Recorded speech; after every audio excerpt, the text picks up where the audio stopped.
თავდაცვის ყოფილი მინისტრი ჯუანშერ ბურჭულაძე, მისი ყოფილი მოადგილე გიორგი ხაინდრავა, ბურჭულაძის ცოლის ძმა ვასილ მხეიძე და თავდაცვის სამინისტროს შესყიდვების დეპარტამენტის ყოფილი უფროსი ვლადიმერ ღუდუშაური სასამართლომ დამნაშავეცნო. გადაწყვეტილება თბილისის საქალაქო სასამართლოს მოსამართლე მირაკლი ხუსკივაძემ მიიღო. ჯუანშერ ბურჭულაძეს 10 წლით თავისუფლების აღკვეთა მიესაჯა, ასევე ჩამოერთვა ქონება ესპანეთში მდებარე მიწისნაკვეთი და მასზე განთავსებული სახლი, ასევე დაბაწყნეთში მდებარე სახლი და ავტოსადგომი და 2 წლის ვადით აიკრძალა თანამდებობის დაკავება. გიორგი ხაინდრავას 8 წლით თავისუფლების აღკვეთა მიესაჯა და 2 წლის ვადით თანამდებობის დაკავება აეკრძალა. ციხეში 8 წლის გატარება მოუწევს ვასილ მხეიძესაც, მას ასევე ჩამოერთვა ნივთმტკიცება ცნობილის საგნები. თავდაცვის სამინისტროს შესყიდვების დეპარტამენტის ყოფილ უფროს ვლადიმერ ღუდუშაურს კი საპროცესო შეთანხმება გაუფორმდა შემდეგი პირობით: 4 წელი პირობითი მსჯავრი, 10,000 ლარიანი ჯარიმა და 1 წლით თანამდებობის დაკავების აკრძალვა. ვიდრე გადაწყვეტილებას გამოაცხადებდა მოსამართლე ხუსკივაძემ ღუდუშაურს კითხვებით მიმართა. ის სხდომას დისტანციურად ესწრებოდა და თქვა, რომ აღიარებდა დანაშაულს. მოსამართლის გადაწყვეტილებით მის ქონებას ყადაღა მოეხსნა.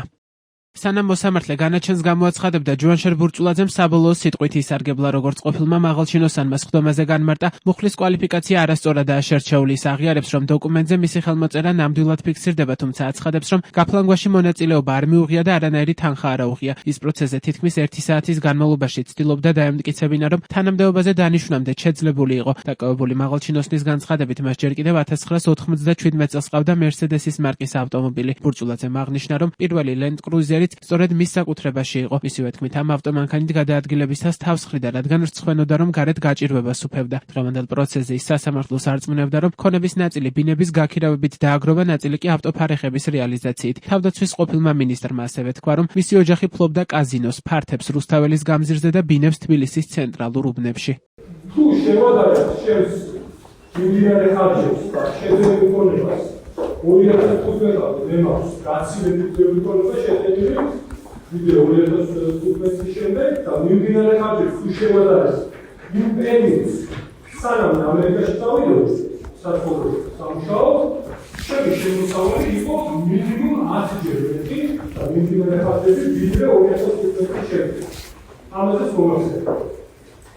ის რომ მე წარმოგიდგენთ ამ მონაწილეებით თქვენთან სადაც შემიბრუნო 2006-7-8 უნივერსიტეტს ავადოთ, თუმცა 10-ში სანაოგიური და წელიწადში შეადგენდა დაახლოებით 3-4 მილიონ ლარს. მაშინდელ მილიონավոր დოლარს. ეს მთელი თანხა ასოცირებული ვასალები იყო ჩემი და ჩემი ოჯახის თანხა. 2006 წელს.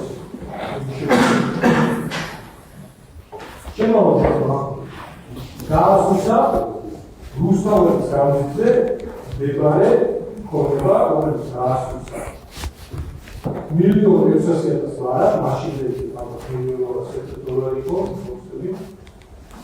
საიდანაც დასავლური ჩანს, წარმოგიდგენთ, ბანკიდან გავიტანეთ მე და დედაშემა, ჩემმა ოჯახმა მივიღეთ დაახლოებით $1,000,000 ლარი $700,000. მე ცალკე მაქვს მიღებული $900,000, იმიტომ რომ ამ საწარმოში გამოვისყიდე პარტნიორების წილები, გავაქირავე ალბათ იცი დიკარომანის ეს ბარაზი უსწავლეს. ეს იყო ჩვენი პარტი და ის წეული კაზინოს პირველი კაზინო და მეორე საქართველოში იყო ჩვენი სადაც ვიღებდი შემოსავლებს იჯარის სახით. პროცესზე ყურადღება დაეთმო ყოფილი მინისტრის მძღოლის ფინანსურ ტრანზაქციებს, კერძოდ იმას, თუ რა წარმომავლობის თანხები ირიცხებოდა მის ანგარიშებზე და რაში იხარჯებოდა ისინი. ბრალდებულის განმარტებით, მძღოლი მხოლოდ სამსახურებრივ მოვალეობებს არ ასრულებდა და მის ოჯახს სხვადასხვა საყოფაცხოვრებო საჭიროებების მოგვარებაშიც ეხმარებოდა. ეს შემოძღოლი დიდი დამხმარებდა სამსახურში, დედაშეფი გამოხდა დასავლური დაავადება, გადაჭერდა 9 საათს საკუთარ თავის მონახანაში, წავიდოდა და დედაშეფი ეკონომიკურობდა კომუნალური ჩემპიონატი პარტიები თუ რა ჩემ მოჭავს ამას აღობდა უნებრივიც არის ხო ჩემ ორგანიზაციაში მე მინისტრი ვიყავი მოადგილეების ფაუზებში ყოველ დღე არის დატანება არის 20-30 ნიკოლაში აგროჰავში ასში დომინოში და ეს ბარათი ვიდეო მოხალისში მე საერთოდ იქ გამოვიდა როდესაც დამოჯერდეს ეს რასაც ეხება ეს ხო სატრანზიტო ფუნქცია. ჩემ ანგარიშზე შექონდა მძღოლს თანხა, იქაც მინიმუმი და შემოსო კომუნალური სრულად შემგარალი მარტო 300,000 გადაწყვეტი დედაშენის იყო, ესე ყოლა დაყოფილი, მინუს შებრუნებულს ყოლა ჩვენები მიგული, დაახლოებით 250,000 მასაჩვენად დახტი და 300,000 ის სრულად დედაშენის, იმიტომ რომ ყოველობას ბინების დედაშენი ხვდები და ესე ვანგარიშობთ ასე.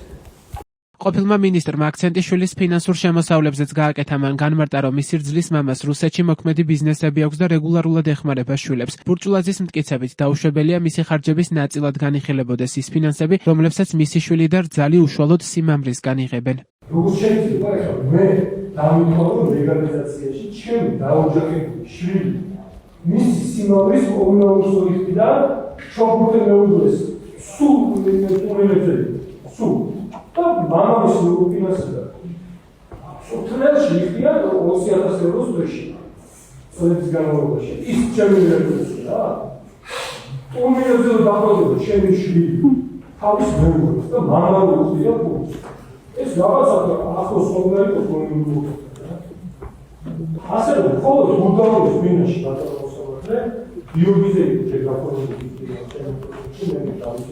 მარტო მან გვაქვს აღებული ამბინის საფასურის 10 წლის განმავლობაში ორჯერ ჯამში მე სადაც 1,700,000 ლარი მარტო მას ამ ბინების გაქირავება ერთი არის შემიძლია მოგყვება ერთი 1000 ლარი მივეცილ ჩემს სიგურულად მაინც მომდეს თან ოჯახი მოინტერესებს არც დღეს დავასახელე ყველაზე ძვირი ბრენდი რაც სოფლიოში არსებობს ავტომობილების არა პრობლემა მოწყობს არა ამომადგენელი არის საქართველოში მოსკოვში ქიმიის ქარხანა თავდაცვის ყოფილ მინისტრს ჯუანშარ ბურჭულაძეს გამოძიება სამსახურებრივი უფლებამოსილების ბოროტად გამოყენებასა და უკანონო შემოსავლის ლეგალიზაციას ედავებოდა. ბრალის მიხედვით ბურჭულაძემ 2023 წელს მისი მოადგილის ნათესავისა და სამინისტრო შესყიდვების დეპარტამენტის ყოფილი უფროსის დახმარებით სამხედრო ჰოსპიტალს სამედიცინო აპარატი 2,606,472 ლარის ნაცვლად 3,940,000 ლარად მიაწოდა, რის შედეგადაც უწყებას 1,333,728 ლარის ქონებრივი ზიანი მიადგა. გარდა ამისა, პროკურატურის თანახმად 2025 წლის მარტში ჯუანშარ ბურჭულაძემ და მისმა მეუღლემ ესპანეთში 554,000 ევროთ ქონება შეიძინეს. ქონებისთვის კანონიერი სახის მისაცემად კი მესამე პირთან დაბაწყნეთში მდებარე უძრავი ქონების ფიქციური ნასყიდობის ხელშეკრულება გააფორმეს. რაც შეეხება ვლადიმერ ღუდუშაურსა და გიორგი ხაინდრავას, მათ დიდი ოდენობით თანხის გაფლანგვას ედავებოდნენ, ვასილ მხეიძეს კი გაფლანგვაში დახმარებას.